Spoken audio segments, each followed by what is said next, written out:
Hello, everybody, and welcome back to Break the Tackle. I am Austin the PEF Peffer, here today with the Week 12 edition of the PEF 10. If you are new around here, what the PEF 10 is, are the top 10 teams in the NFL, according to me, the PEF. Let's start with the number 10 spot.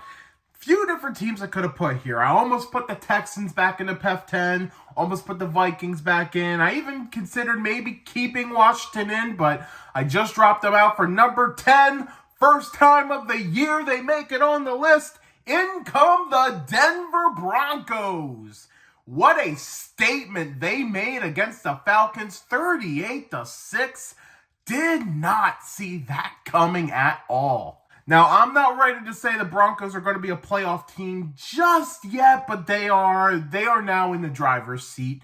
Bo Nix is he's getting it done, and you know what?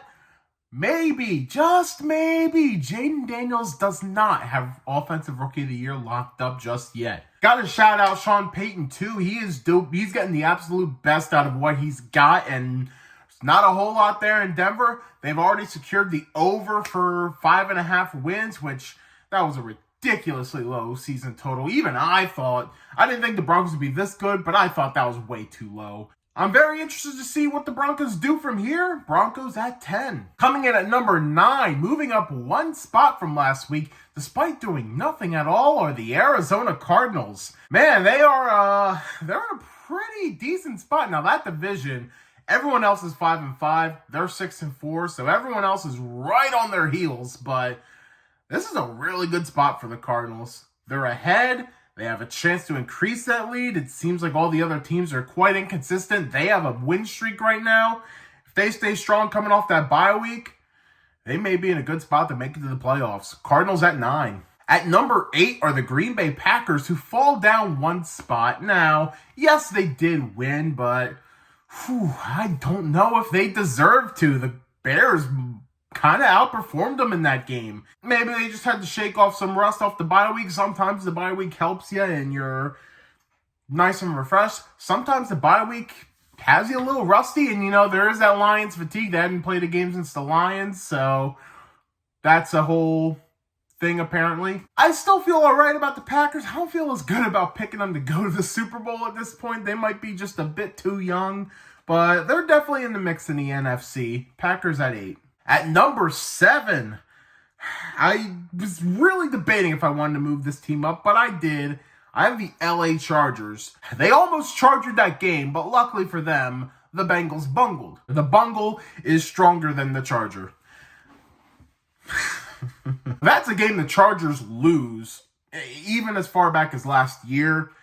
They got the coach right, they got the quarterback right, and they got the defense, even though it let up in the second half. They got the recipe to be a really good team in the AFC and in the NFL in general. How far they will make it, I don't think they're quite at like the tip of the iceberg yet. But they are on their way.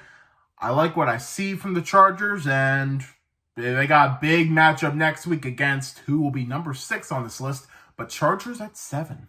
And coming in at number 6, if you haven't figured it out, are the Baltimore Ravens, who take a bit of a drop this week. Man, I don't know what it is, but they just cannot beat the Steelers. I mean, I'm okay with it, obviously, but they have lost 8 of the last 9 against the Steelers. It's Lamar Jackson's statistics against the rest of the NFL compared to when he faces the Chiefs and the Steelers. It is night and day. Like, I think Lamar is like 2-9 against Chiefs and Steelers combined, which is insane. Starting to lack some discipline this year. They lead the league in penalties and penalty yardage. This is a thing that keeps me from saying the Ravens should be in the Super Bowl. Like, they have everything there to be a Super Bowl team, but they just cannot get it done in crunch time, and that is my biggest worry for the Ravens moving forward. But there's just too much talent to say the Ravens don't have a shot. Like, they absolutely have a shot. They are arguably the most talented team in the league. But Derrick Henry getting less than 50% of the snaps? What's that about? Anyway, Ravens at number 6. Now we go to PEF's props. These are teams I'd like to shout out. Didn't quite do enough to make the PEF 10 this week, or probably won't have a chance in some cases, but wanted to give them a shout out. Although this week are relatively decent teams. First, we're going to start with the Houston Texans. You know, it was close with the Cowboys for a good chunk of the game, but they ran away with it towards the end. This is a win the Texans needed. Maybe they can find themselves in the PEF 10 next week. Seattle Seahawks, big win over the 49ers. Just when you thought their season was over, they're right back in the fold now. They're only one game behind in first place. They have some hope. There is hope in Seattle. And finally, the Indianapolis Colts. A much-needed win. Anthony Richardson gets the job done against the Jets. And now Colts might have a little bit of life. Their schedule is not the way. They have the Lions next week, which is a loss. But after that, there's some winnable games there. I think their hardest game after that is like Denver and maybe New England, with depending on how Drake May does. But yeah, the Colts may find themselves in a good spot, so gotta give them props. And with that, we go into the top 5 of the PEF 10. Starting at number 5, we have the Pittsburgh Steelers. Man, 5-game winning streak.